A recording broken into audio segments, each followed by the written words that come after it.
अभिज्ञान शाकुंतलम। पिछले भाग में हमने देखा तृतीय अंक में राजा दुष्यंत और शकुंतला आपसी सहमति से गांधर्व विवाह कर लेते हैं। दोनों सखियां भी राजा दुष्यंत की ओर से आश्वस्त हैं। आगे चतुर्थ अंक। यह अंक सर्वाधिक महत्वपूर्ण अंक है। इसमें ऋषि दुर्वासा का शाप और शकुंतला की विदाई का वर्णन है। यह अंक अत्यधिक मार्मिक अंक माना जाता है, क्योंकि पुत्री की विदाई का वर्णन है, वहाँ यह अंक अत्यधिक मार्मिक है। और ऐसी उक्ति भी अभिज्ञान शाकुंतलम के विषय में प्रसिद्ध है। काव्येषु नाटकम रम्यम तत्र रम्या शकुंतला। काव्यों में नाटक रमणीय होते हैं और नाटकों में भी सबसे रमणीय, सर्वाधिक रमणीय नाटक शाकुंतलम है। तत्रापि चतुर्थो अंकः।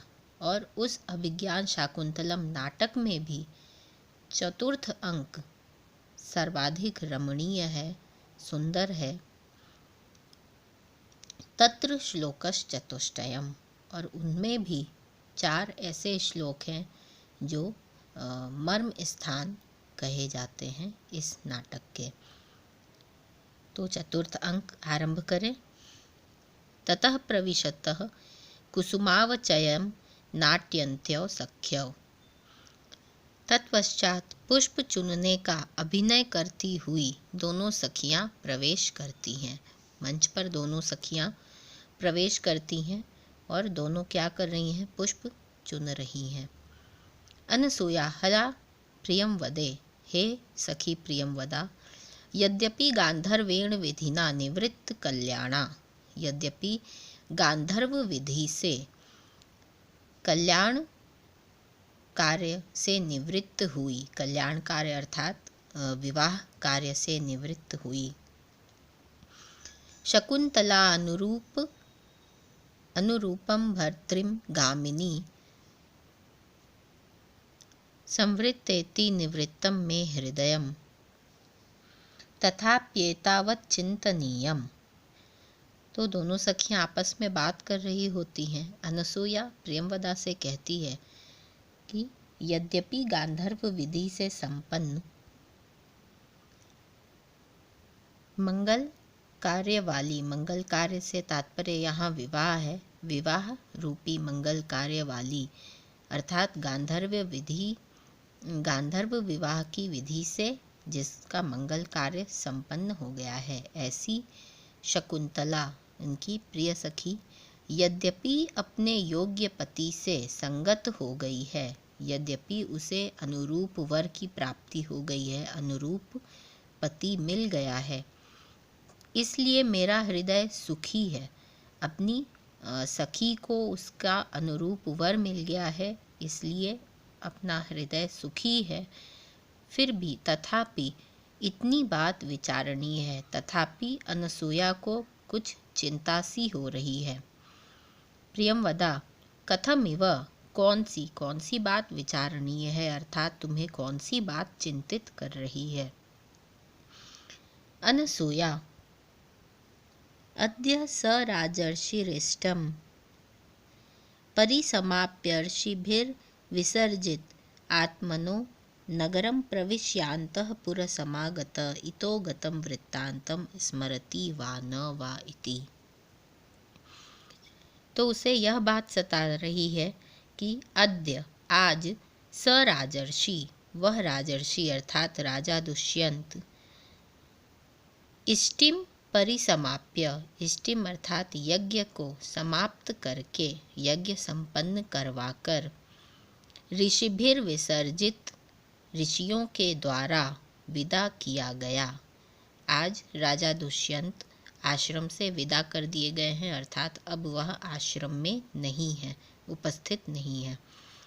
तो यज्ञ को समाप्त करने के पश्चात आश्रम के ऋषियों ने राजर्षि को उनकी राजधानी के लिए विदा कर दिया। आत्मनो नगरम प्रविश्य, अपने नगर पहुंचकर, अपने नगर में प्रवेश करके।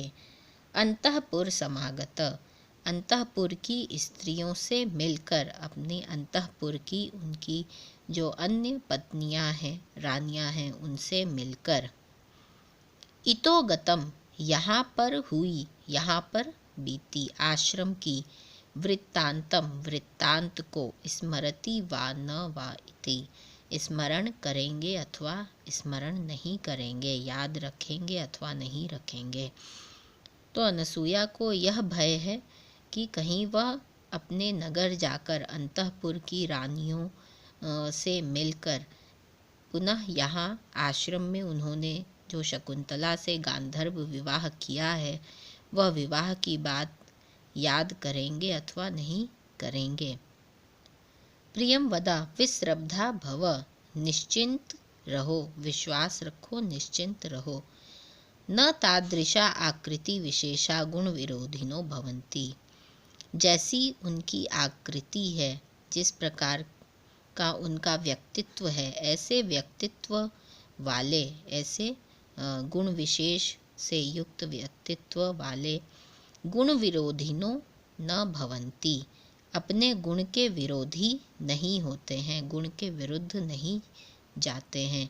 अर्थात उनकी व्यक्तित्व, उनकी आकृति, शारीरिक सौष्ठव से ही ऐसा ज्ञात होता है कि वे गुणी व्यक्ति हैं और वे अपने गुणों के अनुरूप ही आचरण करेंगे, अर्थात वे अवश्य याद रखेंगे, अपने गुणों के विरुद्ध वे कदापि नहीं जाएंगे। तात इदानीमिमं वृत्तांतम श्रुत्वा न जाने किम प्रतिपत्स्यत, तात अर्थात पिता कण्व, इदानीम इस समय, इमं वृत्तांतम श्रुत्वा इस वृत्तांत को सुनकर, शकुंतला के गांधर्व विवाह रूपी वृत्तांत को सुनकर, न जाने किम प्रतिपत्स्यत, पता नहीं क्या सोचेंगे। तो अनसुया की चिंता दुष्यंत की ओर से है और प्रियंवदा की चिंता महर्षि कण्व की ओर से है कि पिता इस वृत्तांत को जानकर पता नहीं क्या सोचेंगे, विवाह का अनुमोदन करेंगे अथवा नहीं। प्रियंवदा इस बात के लिए चिंतित है। अनसुया, यथाहम पश्यामि, जैसा मैं देखती हूँ, जैसा मैं समझती हूँ, तथा तस्यानुमतम भवेत्, वैसी उनकी अनुमति अवश्य होगी, अनुमति मिल जाएगी। तो अनसुया कहती है कि जहाँ तक मेरी समझ है, जितना मैं उन्हें समझती हूँ, शकुंतला के गांधर्व विवाह को पिता कण्व की अनुमति, अनुमोदन अवश्य मिल जाएगा। प्रियंवदा, कथमेव, वह कैसे? अनसुया, गुणवते कन्यका प्रतिपादनीयेत्ययं तावत् प्रथमं संकल्पः, तम यदि दैवमेव संपादयति नन्व प्रयासेन कृतार्थो गुरुजनः। तो अनसुया कहती है कि वह इसलिए क्योंकि गुणवते कन्यका प्रतिपादनीय, गुणवते गुणवान को, गुणवान व्यक्ति को ही कन्यका अर्थात कन्या देनी चाहिए, कन्या का विवाह गुणवान व्यक्ति से ही करना चाहिए। तावत् प्रथमः संकल्पः, यह पिता का सबसे पहला संकल्प था, अर्थात महर्षि कण्व का, पिता कण्व का यह सबसे पहला संकल्प था कि वह शकुंतला को किसी गुणवान व्यक्ति के हाथों में ही सौंपेंगे, किसी गुणी व्यक्ति से ही उसका विवाह करेंगे। तम यदि दैवमेव संपादयति, और यदि उस संकल्प को, उनका जो सबसे प्रथम संकल्प था, संकल्प अर्थात उनकी विवाह के लिए जो सबसे महत्वपूर्ण बिंदु था उनके विचार में, वह यही था कि गुणी व्यक्ति से कन्या का विवाह किया जाए। और यदि उनके इस संकल्प को दैवमेव, भाग्य ही संपादित कर देता है, पूरा कर देता है, तो निश्चित ही, ननु निश्चित ही, अप्रयासेन, बिना प्रयास के ही, कृतार्थो गुरुजनः, गुरुजन अर्थात माता पिता कृतकृत्य हो जाते हैं, कृतार्थ हो जाते हैं। यदि भाग्य ही उनके इस प्रकार के संकल्प को पूरा कर दे और एक गुणी व्यक्ति से उनकी कन्या का मिलन करा दे, तो बिना प्रयास के ही माता पिता कृतार्थ हो जाते हैं। इसलिए मेरी समझ से दुष्यंत चूंकि गुणी व्यक्ति है, राजर्षि है, अतएव पिता कण्व उनके विवाह का अनुमोदन करेंगे। प्रियंवदा पुष्प भाजनम विलोक्य। प्रियंवदा पुष्पों की भाजनम अर्थात टोकरी को देखकर, सखी अवचितानी बलि कर्म पर्याप्तानी कुसुमानी। हे सखी, हमने बलि कर्म के लिए पर्याप्त पुष्पों को चुन लिया है। तो वह देखती है कि टोकरी भर गई है और बलि कर्म अर्थात पूजा कार्य, तो पूजा के लिए हमने पर्याप्त पुष्प चुन लिए हैं। अनसूया ननु सख्याः शकुंतलायाः सौभाग्य देवता च